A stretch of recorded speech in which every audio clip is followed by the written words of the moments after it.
Happy Friday, North Texas. I'm Scott. And I'm Alicia. Today is Friday, January 17th, and we are so happy to be back to brighten up your Fridays in 2025. That's right. Today we've got an interview with Corporal David Causey of the UNT Police Department sharing spring safety tips for students. We also have a new installment in our Democracy Primer series about term limits. And we've got an Eagles Abroad interview with an art student who studied abroad in Florence, Italy, which sounds like a dream.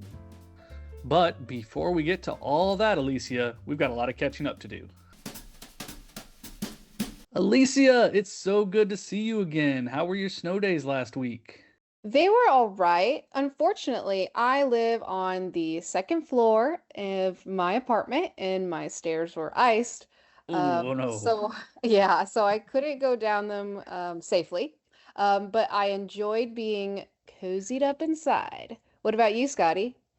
The snow days were a blast on my end. We haven't had snow like that in a long time, and at 8 and 5 years old, my kids are at the perfect ages to make the most of it. Snowballs were thrown, snowmen were built, and we finally got to break out the sleds that we got them for Christmas a couple years ago. That sounds like a fun but exhausting time. I'll stick to my sleep and soup. Thank you.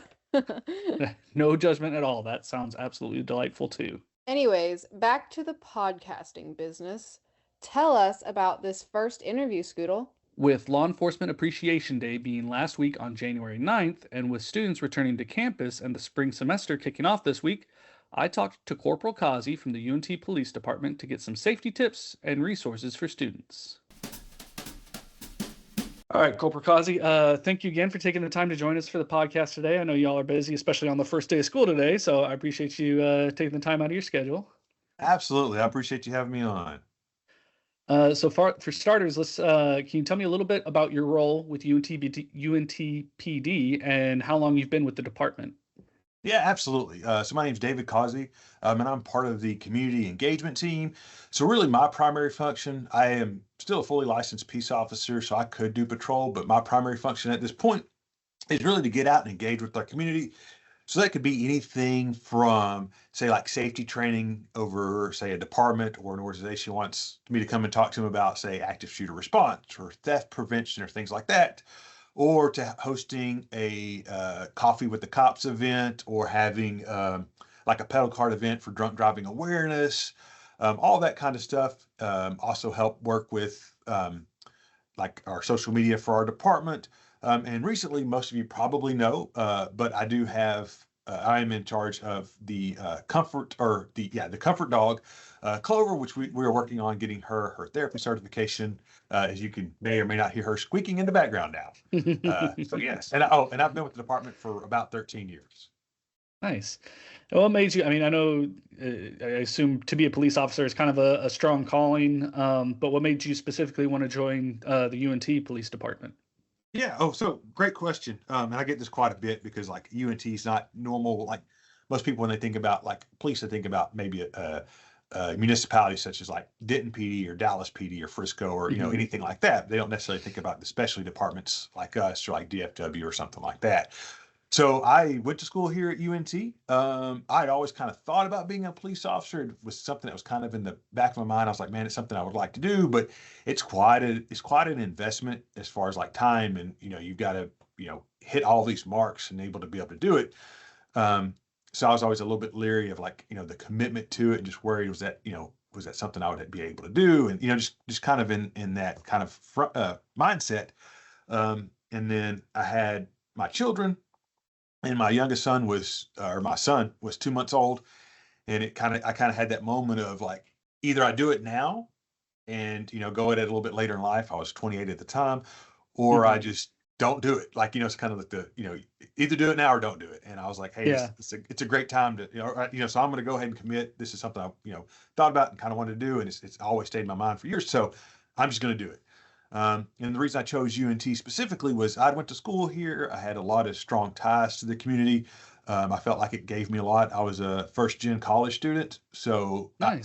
I felt like I owed a lot to this university. Like I felt like they gave me, a lot of opportunities to be able to improve my life. And then another thing, which was a big deal for me, was they would fully sponsor you, which meant They would send me to the academy. They would pay for all of my gear, all of my equipment, all of my uniforms, the cost to go to the academy. They would pay me my salary, my full salary. They would do all of that for me.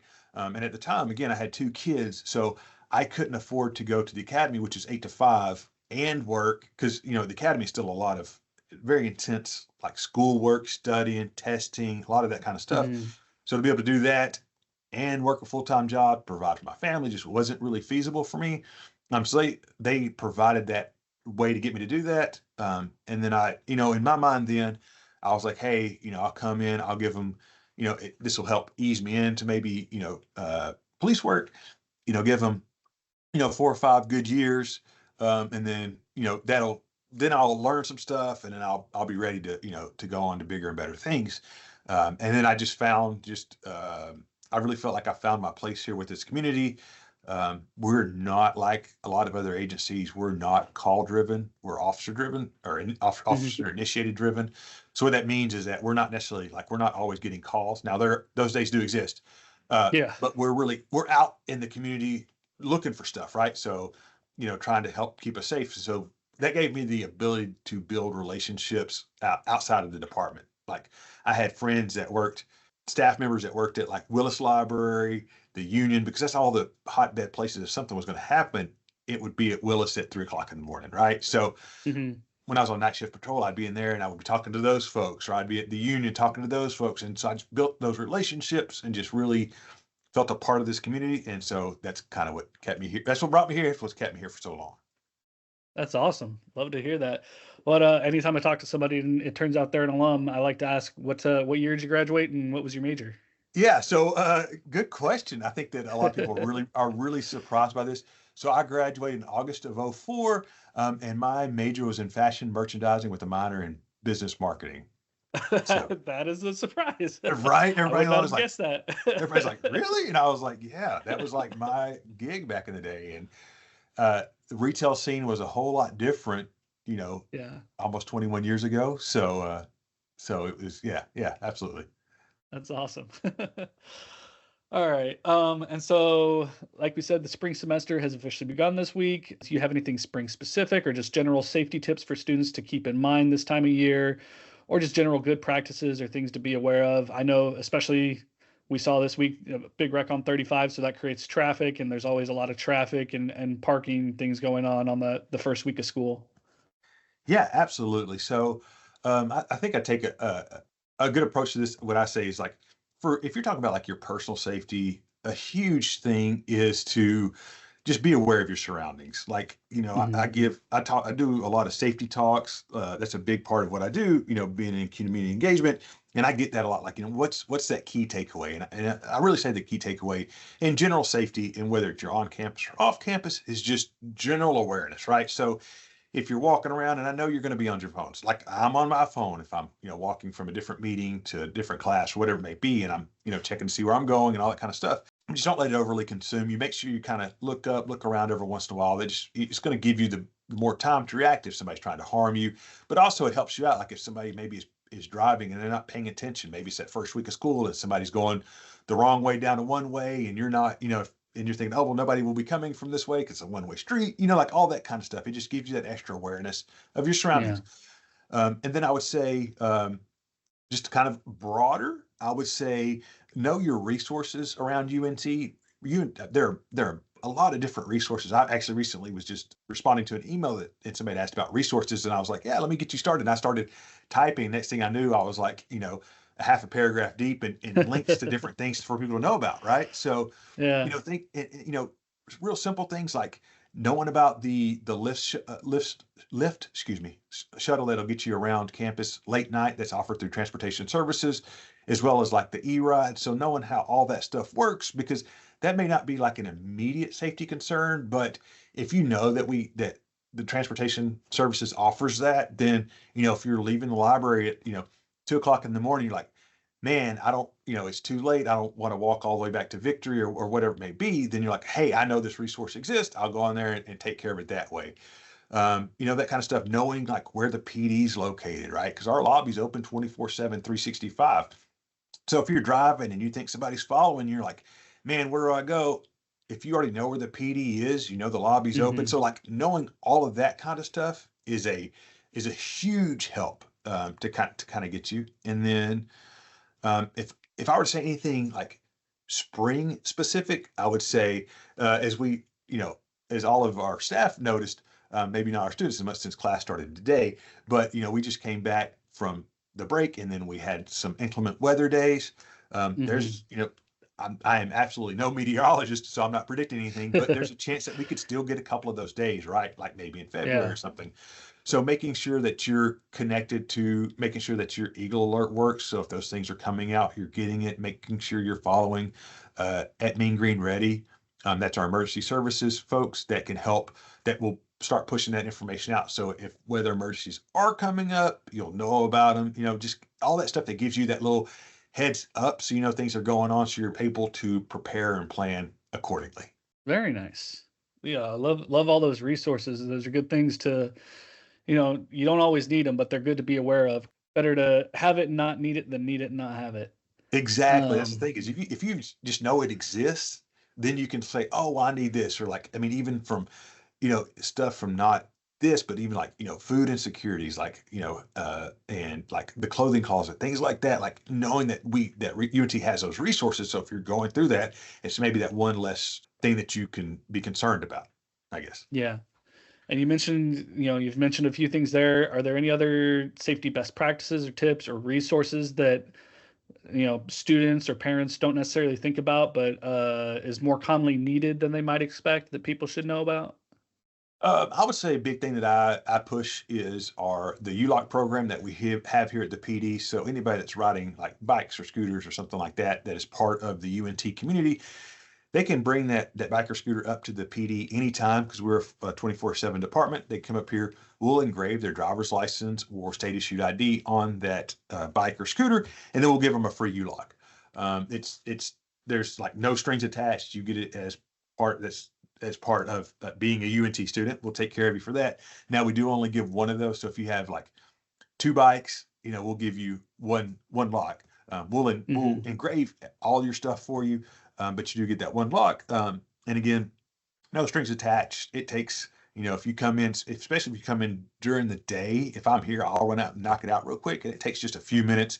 Just fill out a form so we'll have all your stuff in case we come across it. But it's a great way to keep your stuff safe as well.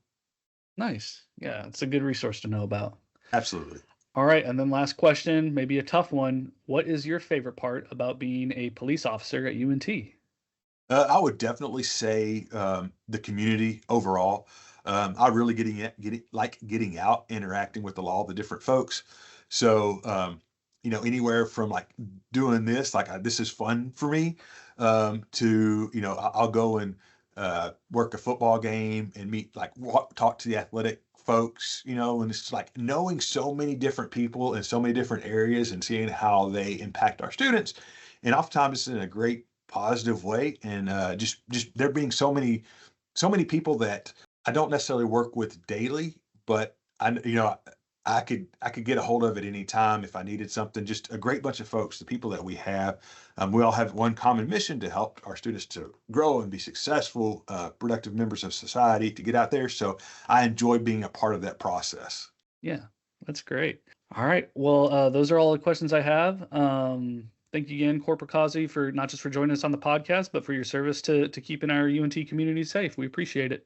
Absolutely. Thank you for having me on. Not Corporal Causey surprising us all with the fashion merchandising degree. Love that tidbit and all those good tips and resources. Yeah, and it was great finally getting the chance to talk to Corporal Kazi. I've worked here for 8 years now, and I've heard his name a bunch around the office, but never had a chance to work with him before. So it's nice to finally put a face to the name. Same here. Big thanks to Corporal Causey and the entire UNT Police Department for everything they do to help keep our campus safe. Scott, I understand you have another Democracy Primer interview for us, but the last time I checked, the election wrapped up in November, bro. What's going on? The election may be over, but democracy never sleeps, my friend. This is an interview I recorded for our original run last year, but didn't get a chance to put it out before the election. Turns out that might have been for the best, because I spoke to political science principal lecturer Eddie Meaders about why some government positions have term limits and others don't. And it just so happens that Texas Senator Ted Cruz recently introduced a constitutional amendment that would impose term limits on members of Congress. Keep in mind this was recorded last year before Biden had even dropped out of the race yet, so please forgive any dated references, but Eddie and I talked about what it would take to pass a constitutional amendment like the one Senator Cruz just introduced last week.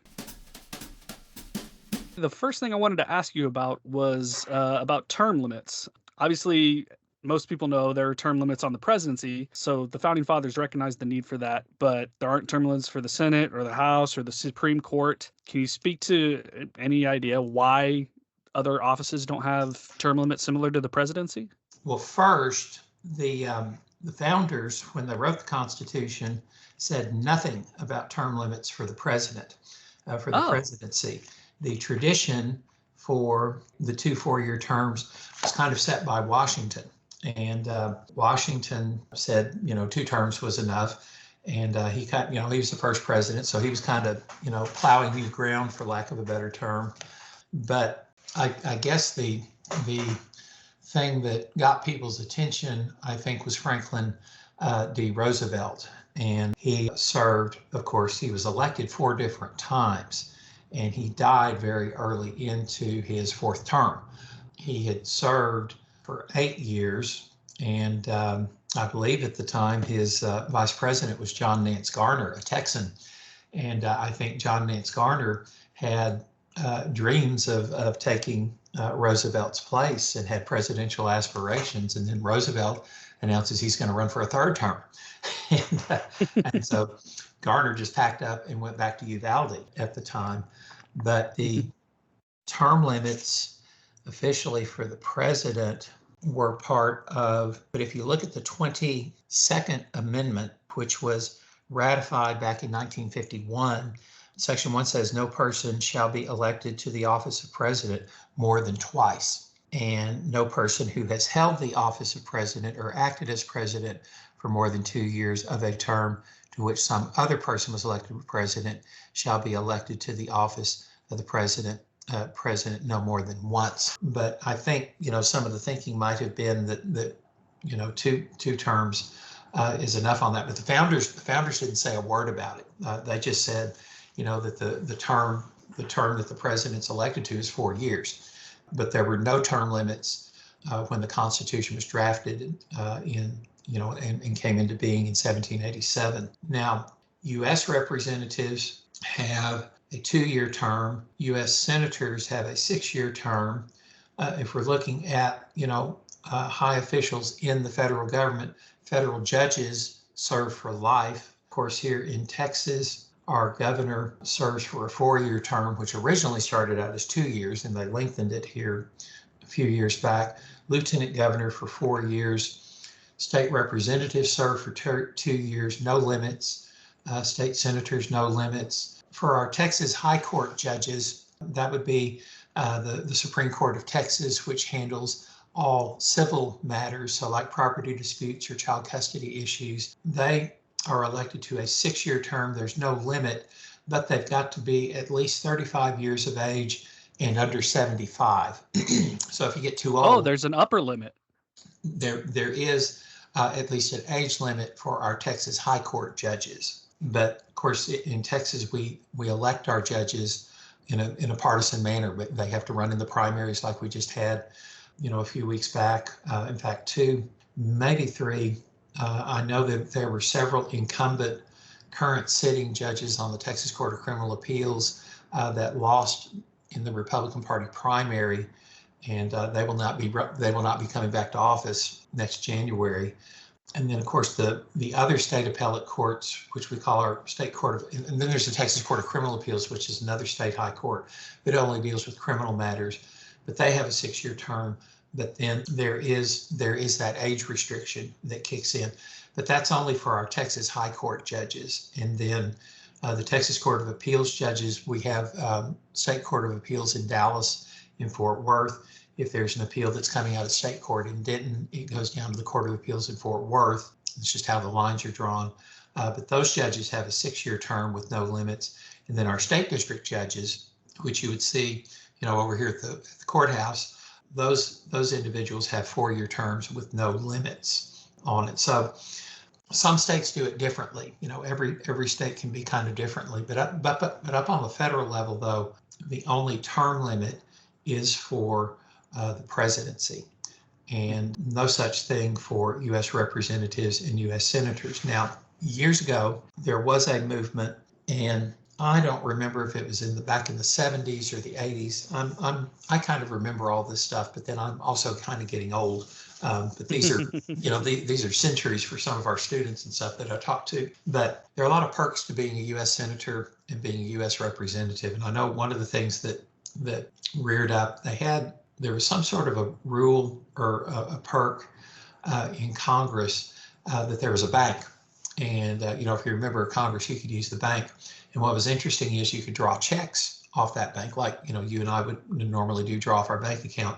Problem was they would pull money out when there was no money in there to pull out. So basically, they were taking a loan. The problem was there was no interest being charged on those withdrawals. And you're in the seat of power. You're the elected official. You're talking to lobbyists. You're talking to interest groups. You're making policy. It's kind of a big deal. And I think, maybe sometimes people get the big head, is what I like to call it, in public office. And they've been up there for years. And I think, to people that don't keep up with politics, which is a lot of people, they look, they're up there and they're doing all that. Do they care about me anymore? And do they even know what it's like to be, a normal person out there? Because they're so detached from reality up there. And so the thinking was maybe let's limit the time that they can actually serve in office. And there was a movement. It actually went to the Supreme Court. There was a case that came out of Arkansas called Term Limits v. Thornton. And in the Thornton case, basically what because the state of Arkansas tried to limit the terms of office for U.S. representatives from Arkansas, like Texas legislature saying that Congressman Burgess, who's about to retire, that you can't run, you can serve your 2-year terms, but the state is going to limit you from serving more than X number of terms or whatever. And that's basically what Arkansas was trying to do. And it got to the Supreme Court, and the Supreme Court said, Arkansas, you can't do that. If you want to have term limits, the only way you're going to be able to get term limits on federal elected officials is to amend the Constitution, which is what they did with the presidency in the 22nd Amendment. So if you wanted to say, Ted Cruz, you can only run for 2 terms. Of course, he's a senator and he's up for re-election this year. But let's just say the Texas legislature tried to tell Senator Cruz, you can only serve for 3 terms, and then that's it. That wouldn't hunt. What you're going to have to do is would have to be a constitutional amendment. And then that's going to be, I think it's like a 2/3 joint resolution of Congress. And then you're going to have approval of the states to do that. And we've only had, 27 amendments to the Constitution over its history. And that's easier said than done. So ultimately, when it comes to term limits, it's up to the voter. And the ultimate check on limiting somebody's term is we're not sending you back. You either lose in the primary, where the party is electing their, who their candidates are going to be in the general election, or it's in the general election and you lose. You lose, and you're not going to get the job because the voters have voted you out of office. In Congress, chances of you getting reelected, if you're a sitting representative or a sitting U.S. senator, chances are you're going to get reelected. And then it all kind of depends on, how safe is your congressional district based on how the state legislatures have drawn the districts during the redistricting process. But, some elected officials know that they're going to have a really good chance of getting reelected because there's, it's drawn to benefit the Democrats or it's drawn to benefit the Republicans out there and kind of minimize the opposition out there. But normally, if you're an incumbent, chances are you're going to get reelected. People don't like Congress in general. You look at the public opinion polls and you look at Congress as an institution and people kind of hold their noses. Mm-hmm. But then you say, well, what do you think about Congressman Jackson? Or what do you think about Congressman Burgess? And they're like, oh, we love them. And kind of that's our guy type of thing. Yeah, that's our guy type of thing. But then they look at the big institution and they have problems with it. But, ultimately, if people will get out and vote and kind of keep up with things, and if they don't like the job, somebody's doing, vote them out of office. That's the ultimate term limit right there. And you don't need to amend the Constitution or do anything. But the problem is people keeping up with what their elected representatives are doing and paying attention, kind of having some sort of political awareness of the issues and all that. And that takes an awful lot of work. And most people are like, gee, I got to get to work. And then, I got to pick up the kids after soccer practice. Or then, you've got all the other things in life that kind of get in the way, and they kind of push politics in the back burner. But you can't limit federal terms. But a lot of states, as a matter under their own state constitution, if a state wants to do that with a state official, that is perfectly fine. That's up to each individual state. Now, we don't do that in Texas in general. We've had some very long-serving governors, Governor Perry, George Bush, Greg Abbott, that have been in office a very long time.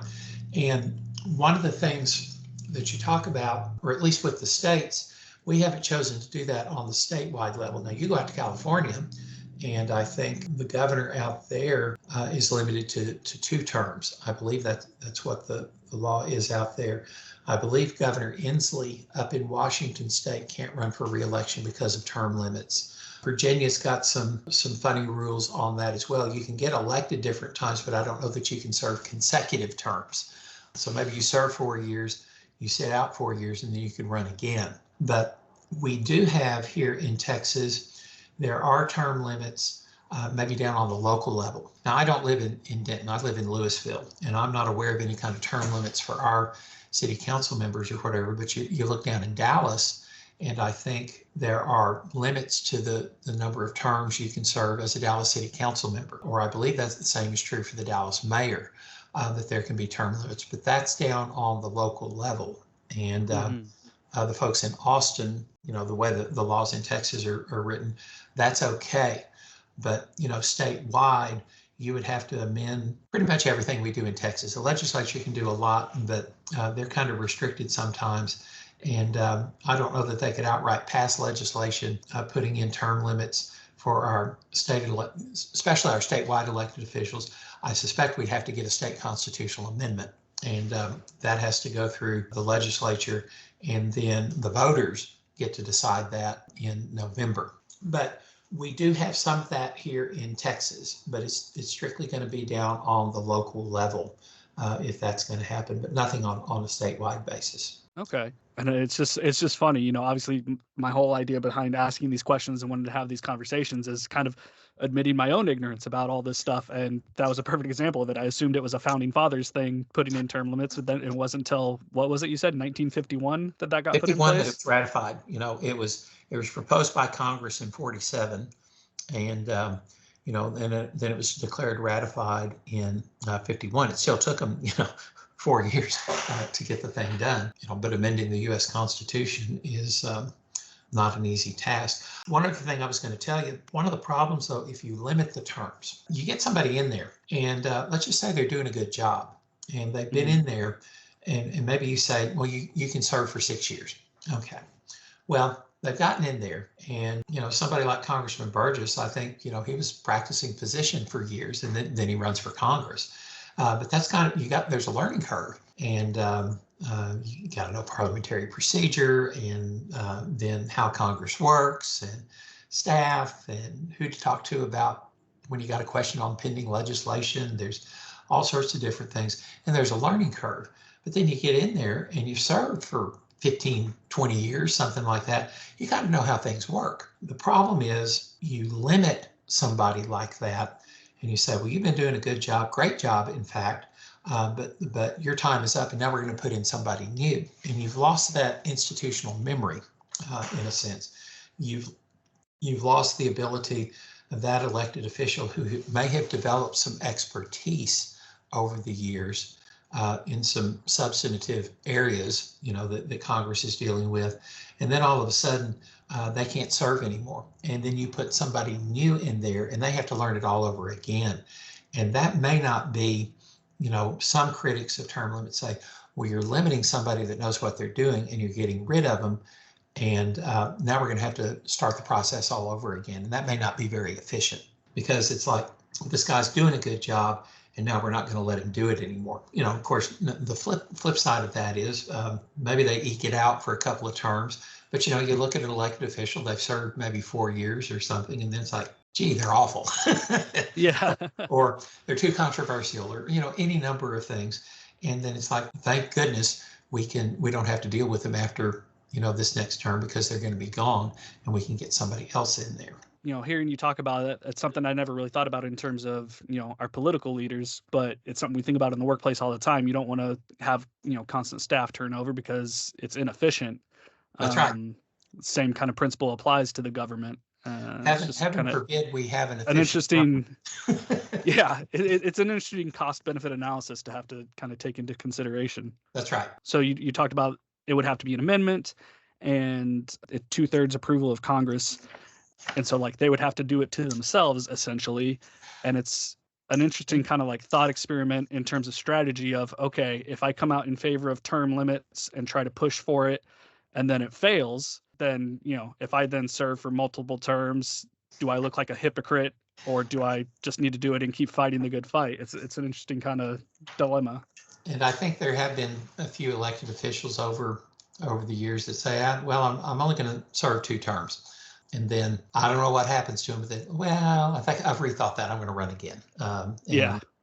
That can happen. But it is kind of interesting. It seems like, I don't know, Congress votes for an amendment for term limits. And it's almost like they're cutting their own throat in a sense, because it's kind of, why would I do that? Why do I want to limit my term? I like being up here, and ultimately, though it's up to the voters to do that. But then you can have to do it on the state, and it's kind of like with the Texas legislature too. The legislature could propose a constitutional amendment to limit their terms. But why would they do that? That's not really in their self-interest, at least individually. Now, maybe it's good for the country, or it's good for the state. Are they taking into account what's in the best interest of, from a societal point of view, not what's in their individual best interest, or, maintaining the perks and the power and the prestige. And then all of a sudden you say, well, I'm going to limit it. I don't know. That doesn't make a whole lot of sense to me, that they would want to do that. But just on the constitutional amendments, though, it's got to be 2/3 vote in the House and the Senate. And this is the most accepted way on amending the Constitution. It would be 2/3 vote in the House and the Senate, and then you have to have acceptance by the majority of the vote in 3/4 of the states. So that would be 38 states. And okay. That's on the federal level. And on the state level, it has to be resolutions from the Texas House and the Texas Senate. And then it goes to the voters in November. That's for any amendment. It has to be approved by House and Congress, and then it goes on to the ballot for the people to vote on. It has to be a constitutional amendment to the federal Constitution has to be approved not only by the federal government, the national government, but it also has to have the consent of 3/4 of the states. So we think states don't have a lot of control over things. Well, if you're going to amend the federal Constitution, the states have to agree to it, and Congress has to agree to it. Dang, man, that's a lot of hoops to jump through to get an amendment passed. But it is a pretty big deal, so it makes sense that you wouldn't want it to be too easy. Yeah, when you're talking about making a change to the Constitution, you definitely want to make sure you dot all your I's and cross all your T's to make sure you get it right. Good stuff, Scotty. Very educational. You're going all out here in 2025 and brought us this next interview too. Overachiever much? Just kidding. Tell us about our newest Eagle Abroad. Yep, this is another one that was recorded last year while studio art major Sandra was studying abroad in Florence, Italy. Sandra goes by the nickname Stitch, and from what she told me, it sounds like Florence is a pretty good place to learn about art. My name is Sandra Blatt, but I also go by Stitch. What is your major and your classification? My major is studio arts and painting and drawing. I forgot for a second. Nice. And then are you junior, senior? What year are you? I'm like I don't know technically. So like when I get back, I would be into my senior year. So I guess technically senior. Okay, cool. Had you ever traveled abroad before going on this trip? No, this is my first time abroad. Yeah, it's first time. It's really great. It's Nice. fun. What made you want to study abroad? Well, I wanted to study abroad specifically in Sirisa, Italy, because my main painting is usually in oil. And Italy is the born and raised of oil painting, so I was super excited to like see museums and see like being in Florence while doing like painting and stuff. So that was like one of the main reasons why I wanted to go to Italy. And I've just always wanted to study abroad. I think I've always been telling my parents like I'm gonna have a what's it called, like the book or whatever filled with like stamps and stuff. I want to like in the future once I graduate, go to residencies or like have opportunities of like gallery openings in other states or other places. Because I want to be a full-time artist and have that availability. Awesome. You mentioned Florence, so you're studying in is the place you're studying in Florence? Yes, I've been studying in Florence, Italy with the school called Sarisa, which is, oh, I'm trying to remember what the actual, oh, I forgot. I just called it the abbreviation, so I forgot what the actual name is. Funnily enough, I can look it up, but I don't remember off the top of my head. Let me Okay, no see. worries. I forgot. I always call it by the abbreviation, so I completely forgot. It's no, nope, nope. Santa Repata International School of Art. That's what it stands Okay. for. Sarisa. All right, cool. And it's a school of art, so I'm assuming I know the answer to the question, but what are you studying there? Well, like my classes, because like my Yeah, like major what is what courses are you technically the taking? same, but my classes, I'm taking four what is it called? Like studio classes, and one like regular. It's advanced um advanced sculpture, drawing two, book arts. I'm like drawing a blank, even though I Yeah, you're just good. took like, book arts. Wait. Okay, so studio, drawing two, book arts. I'm forgetting one. Let's see. Oh, painting three. Oh my gosh, I feel bad. I have Andrew. He's gonna be so mad at me. He's gonna be like, "You forgot about me." Painting three, and then my last one is photo history, which that one I took more for fun because I don't really do photography, so I thought it'd be something. Also, technically, book arts I've never done before, so those two were kind of like more for fun, but they're still like within my major. Cool. So it's all art program, like art Yeah, they're courses that all you're like taking there. yeah, and the art courses I am taking, they're all advanced because I'm in my advanced time period, I guess, because I'm almost Yeah. I'm basically a senior. Yeah. All my Um, teachers are great. what's that? I said all my teachers are really great. I think they're all awesome. Good. That's great. How long is the program and how long have you been there already? It's 4 months, and I basically almost am up with my 4 months, which is quite sad. I started January and I leave the end of April. So I'll be back in Texas in May, which is a little sad, but also I don't know. I'm a little sad about it, but like I'm imagine I won't be. I imagine I'll sometime be back. I don't know when, but I Yeah. will. You mentioned that the professors have been great there. Tell me a little bit about kind of the program structure in terms of, how is it different from taking classes in America and here at UNT?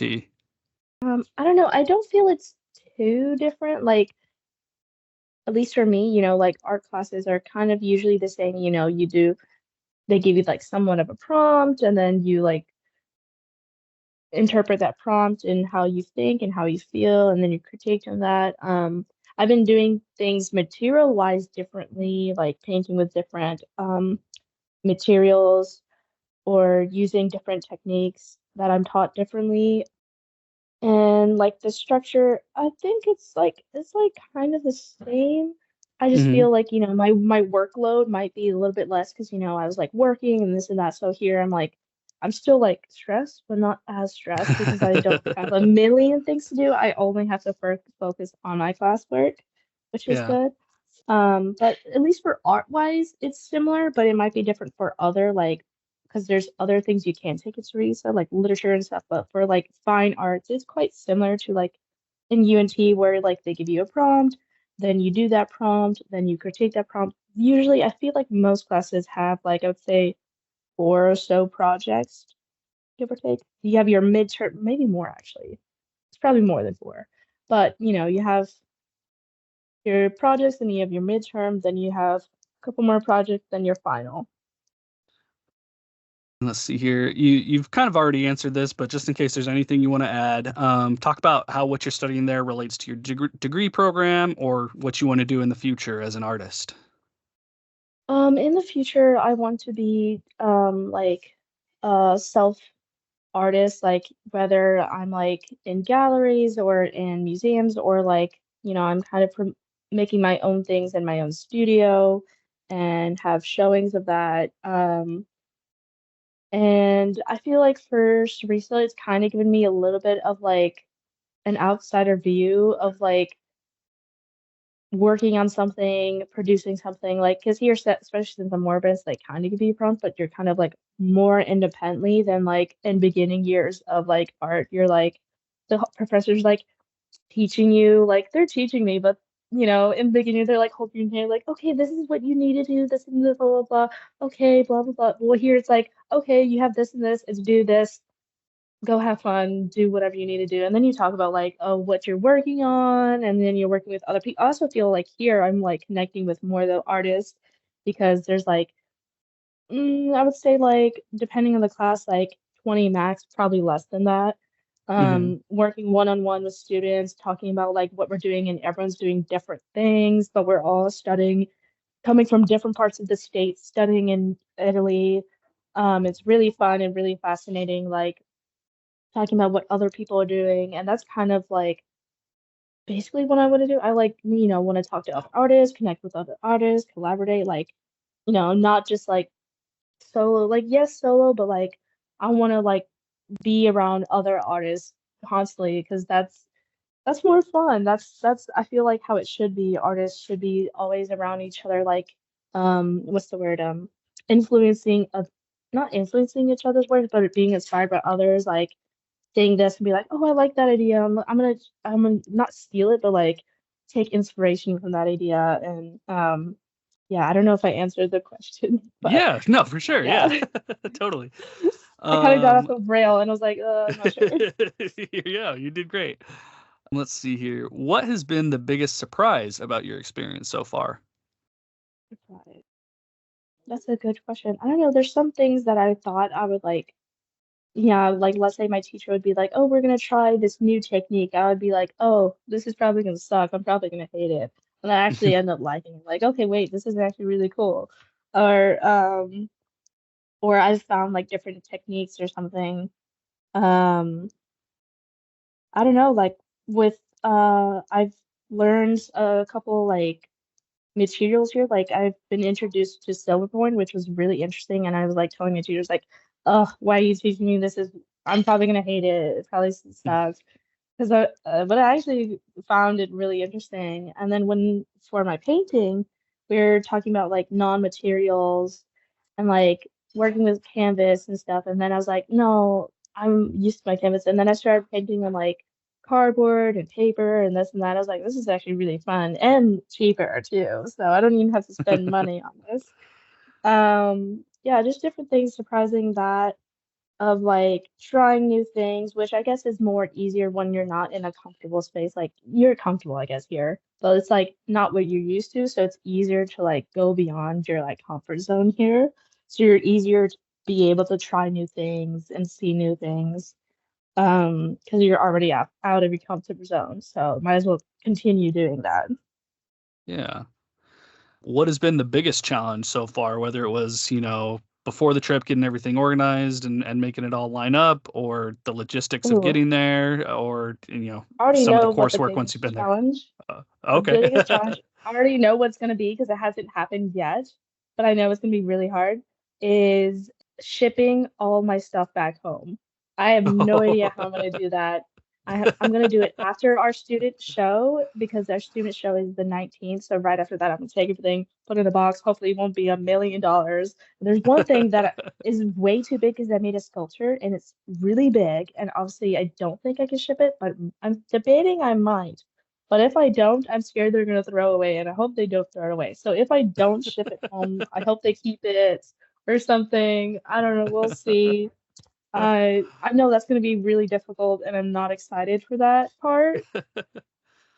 So I already know it's going to be. I've been, what's the word? Like anxious to this part because leaving and then packing it because I didn't have anything. I literally came here with like almost no art supplies, and now I have Yeah. all these paintings and stuff and sculptures that I've made. I'm like, okay, great. Now I have to put all that in a box and ship it home. I've been dreading it since I got here, and I'm still dreading it. I'm not excited, but I mean, I guess it's worth it. But I know it's gonna be a pain. I'm not excited. Yeah, that's really interesting. It's something I never would have thought of because, like, most study abroad, Yeah, like if you're going to learn a foreign language or like learn about, I don't know, different cultural stuff, you don't yeah, end up with a bunch of like stuff that you have to yeah. bring home besides like And souvenirs. now But it's I have so a much little stuff. different when you're doing art. Yeah, it's a lot of stuff I have to send back home, and hopefully it's not too much money. I don't think so because it's not heavy. It's a lot of like canvas or like paper or something. So I feel like it should be fine. But Yeah. I'm worried it's gonna be like, okay, here's your box. That'll be $1 million. I'm like, okay. I'm just gonna go cry in a corner, give them my credit card, and just look away. Hopefully, I don't think Uh, it'll be that much, but I'm not excited for that part. yeah. Not at all. What's been the best part? What's been your favorite part of this trip so far? Whether it's Ooh. in schoolwork or just a cultural or personal experience, what's been the best part for you? At least, that's so many. There's so many good parts. I don't know. There's so many different. There's different good parts. There's parts specifically good about Cervisa. There's parts that I've experienced. Art wise, like I'm a nerd. I kind of love I love like going to the studio and like working on my stuff. So when I'm like, even though I love like Cervisa gives you like in your tuition like a certain amount of field trips, which is really fun. So I went to all of them. I think it was like 4 or 5. Um, so that was really fun. I got to go to different places in Italy. Went to Venice, Modena, Lucca, Tuscany, um, a lot of great places, which that was really fun. Um, and then I met a lot of great people. I already noticed said this, but I'm saying it again. I've met a lot of great people here in Teresa. Made a lot of friends. All my roommates are great. All my like classmates are great. I love like talking to people about art and doing art stuff with other art people. That's really fun. Um, oh, there's another thing, but I kind of forgot. What it was. I don't know, there's like a lot of things that have been really great about studying here. Um, yeah, I don't know. I love doing art. I love talking to people about doing art and then exploring new places, which is a plus one. Um, yeah. Yeah, that's great. You mentioned all that travel around Italy. Have you gotten to travel outside of the country at all since you've been there? No, no, actually, yes. I forgot I did. I forgot I did. I went sometimes, okay, the only thing that's a little silly is that since I'm here and I'm doing a lot of stuff, everything kind of blurs. So I kind of Yeah. everything blurs together. I'm like, I forgot I went here, but I went there. But I went to for spring break, I went to Amsterdam and which is in the Netherlands, and then I went to Berlin, Germany, both for Nice. like about almost a week each. Wow. Amsterdam was really beautiful, very quiet. And Berlin was very chaotic and silly. And the German people are interesting. They're interesting. They just have a very like direct tone, so they could be really happy but sound really annoyed. I'm like, are you mad at me? But that's just how they speak. That's just how they speak. Well, it's the opposite for Amsterdam people, where they're just sound nice all the time. I'm like, they could be yelling at me and be like, "Oh, thank you." It was so weird going from one to the other. It was like this total culture change That's within funny. like a couple days. So that was Yeah. fun.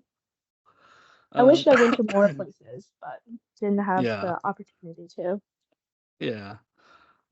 Beyond the educational experience, how has Mhm. this trip impacted you? I think, I don't know. So, there's a lot of things that I've been impacted by. So, one, I in home in Texas, I don't do like dorms or anything. I've never done that. So here, like almost basically having my own space, I was like, because I live with my parents and stuff, like that was really Mhm. interesting.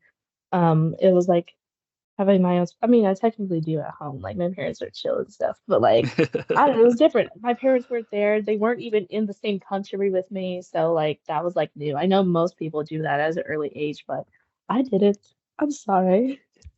So No. that was new for me, but had my fun share of party moments, I guess. But I've also studied really hard. So do both, duality, have fun life, be fun, but also do hard work, you know?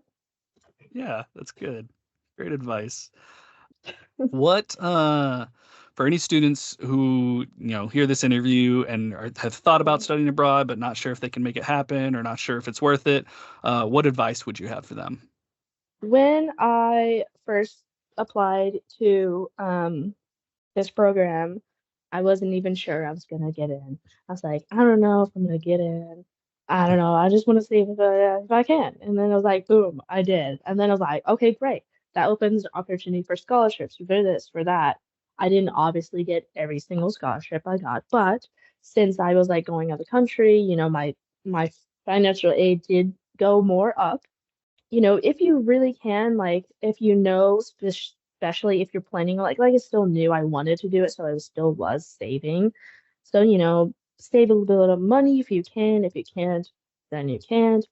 Who knows, even if you do try and you get in and you don't have the money, I mean, the worst that happens is you don't go, but it opens the opportunity that if you apply again and do have money, that you have a more opportunity to be accepted Mhm. because you were already accepted once. So they're probably going to be like, oh, yeah, you were accepted this time, but you weren't able to go. So I would totally recommend it. I think I never thought I would be able to, I'm a first generation student. So even going to college in the beginning is pretty crazy for my family. So studying abroad is even crazier. So if you Yeah. have the opportunity, have the availability, please do it. It's super great. I don't know, I think it expands your mind, expands your experiences. It changes you a little bit. You're like, I know when I get back to Texas, I'm gonna be I don't know that much Italian, but I'm gonna be like, ciao, va bene, allora. And I see my be looking up me upside down, looking at me crazy, but like, you don't get it. I was in Italy for 4 months. Changes you. I'm a whole new person. Um, but I don't know. I think it's a really great experience, especially if you're doing something you love, like art or something like whatever you're doing and you really love it. Experience it in a new place is really great. And being surrounded by people, I mean, I already am in UNT, but it's just like a different experience. I don't know. New experiences are always great. And I say if you have the opportunity, definitely take them. Very nice. All right, last question. Do you have any other fun stories from your trip that you'd like to share with us? Well, there's a lot of ones, but other than like meeting like new people, I've met a lot of great communities here. I've met a great queer community here. It's really a great queer community here, actually, surprisingly. Um, Met a lot of people like I don't know, there's been a lot of people, like even my professors, they're like really good at what they're doing. They know what they're doing. I'm like, what? No wonder you're a teacher. You know what you're doing. They've all had different experiences and different like lives. Most of the people here are usually born in America and has come here. So basically almost done what I've done, where they've like come to America, studied abroad, and then they're like, I want to do this again. Let's taught it. and taught it for years and been doing what they want to do in art for decades. So some of them Hmm. have like 30 something years of like whatever they're doing experience. Or I have a teacher that's done residencies in I think Antarctica or something, like, and then have galleries and this and that. I'm like, you guys are amazing. Like, how do you like what? That's crazy. Like they all have different experiences and different like so even learning from them and then seeing other people like doing new things or trying new experiences and building a community that like you can like talk to and see like what they're doing and who knows maybe you'll come back and like I don't know. Yeah, I feel like building a community is like good and then building like almost like a in a business aspect like building like people you know and like Yeah, you know that networking. yeah networking in a way like you know talking once a oh I can't think of the word amongst each other like going back and forth like having those connections having the availability to talk to people yeah I don't know trying new experiences doing new things eating new foods yeah and you know I didn't drink wine before this and now I drink a lot of wine. It's really interesting. You learned when in Italy, you learn things. You learn things. I know the difference between a dry and smooth wine now. It's fascinating. The pizza's here great. Some food I do miss. I do miss some like barbecue sauce and Mexican food in Texas, but I'll get there. The Yeah. food here is quite nice. The people here are good. One thing though, because you know the movies, you think a certain place is gonna look like a certain thing. Florence is more city-like than you would think. I was expecting lots of land, this and that. It's it's small but quite city-like. A lot of like people walking around, biking around, this and that. Not a lot of trees and such. I was expecting more nature, not a lot of nature. You would think from the movies there's like so much nature. There is Yeah, in you some picture like parts of Italian Italy. countryside type of thing. Yeah, but that's only in some parts of Italy, not in Florence. Florence is like the central, like it's like the New York of Italy. It's Yeah. eh, very crowded with tourists and people and this and that. So just so you know, it's not like the movies. Any place you go, it's not like the movies. Don't listen to the movies. All right. I really appreciate you taking the time, Stitch. Thank you so much. Of course. Scott, the Eagles abroad are giving me travel envy again. I know. We'll have to see if we can set up some kind of Happy Friday North Texas World Tour. We can expense that, right? LOL, totally. But while we're getting that figured out, I'm going to move us along to our first Q&A of 2025. What are we talking about today, Scotty? Well, after we got to enjoy a couple of rare snow days last week, our question today is, what's your favorite snow day activity? Well, my favorite snow day activity is getting cozy in bed, lighting some candles, maybe open up a book, pop some popcorn, put on a movie, preferably Twilight, because it's very moody and nostalgic for me. And what about you, Scott? I got to go with sledding. We get the opportunity so rarely around here, but we've got a pretty decent hill near our house, so when there's enough snow or even ice, which is what we usually get, the sledding's pretty good. Plus, the kiddos are at the age now where they can get up and down the hill themselves, so they get nice and worn out for an afternoon nap. I was Yes. able to take them sledding 3 days in a row, and they had a blast. Only drawback, I may or may not have cracked a rib on one of my turns down the hill. No. Our student reporter Anthony Simone trekked out to campus to see what some of our students like to get up to on a snow day. So last week there was very cold weather. We're expecting more next week. What are something or some things you like to do during a day off because of the cold weather? I mean, probably the main thing is sit inside with friends and just kind of relax, not have to worry about anything outside and just sit around, talk, maybe play a few games or something, just kind of do nothing. Okay, so for me, on my day off, I typically like to watch movies and hang out with my family. Especially if it's snowing and I can't be outside, that's the best option for me. But hopefully we'll stay safe next week. I mean, building snowmans, of course, is one thing. Hanging out with your family, doing board games, because I know I'm not sure there's gonna be power out or the electrical grid's gonna go out. So mostly you just gotta stay in, make hot chocolate, make teas. But I feel like after the cold, it's gonna go back to hot. So I know for a fact it's gonna go from 29 or 20 degrees. Then it's gonna go up to probably 70 degrees. So I don't think it's gonna be a problem in the cold, since the hot's gonna come anyways.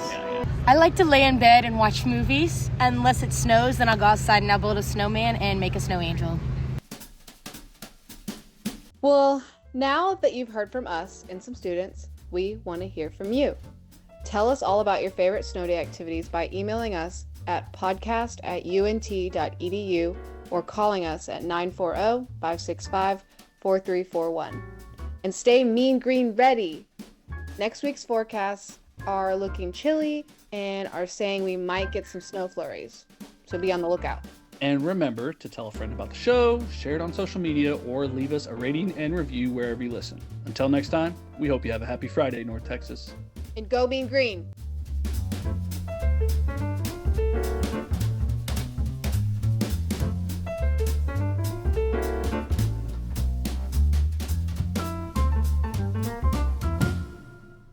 Happy Friday, North Texas is a production of the University of North Texas. Today's show was produced and edited by Scott Brown, with original reporting by Scott Brown and Anthony Simone. For more information, visit unt.edu/podcast. And it's going. I'm speaking Dutch today. Well, I'm not going to sniff that loud. With law enforcement appreciation. Dang, man. Okay, I'll start over. Sorry. You're going out. Sorry, doing it again. I know. We'll have to see if we can get some. But that's pretty much it. That's what I enjoy to do. Cut it off. Cut it off. Where I start yapping like that, cut it off. I like legit hurt myself sledding, so like it hurts to laugh. You can add that in the bloopers. Yeah, we got some bloops now. You said it was so good. And stay mean green ready. You like that one? That was good. Mean green ready. You sold it. Okay. We're all right. We're almost there.